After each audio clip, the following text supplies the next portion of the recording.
சமயபுரம் மாரியம்மனின் 7 சகோதரிகள் யார் தெரியுமா? முதலாவது தங்கை திருச்சி மாவட்டத்தில் அமைந்திருக்கக்கூடிய சமயபுரம் முத்து மாரியம்மன்.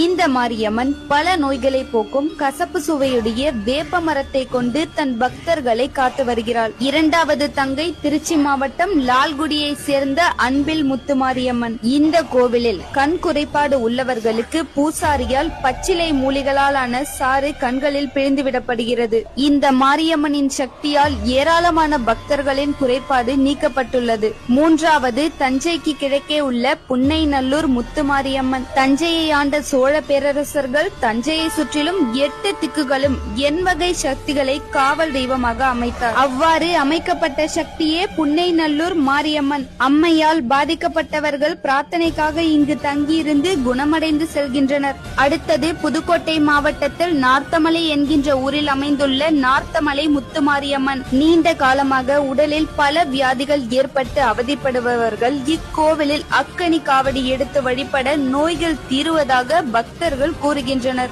ஐந்தாவதாக புதுக்கோட்டை மாவட்டத்தில் அமைந்துள்ள தென்னலூர் முத்து மாரியம்மன். மிக எளிமையாக கூரையிலே குடிக்கொண்ட குலதெய்வம் தான் இந்த முத்து மாரியம்மன்.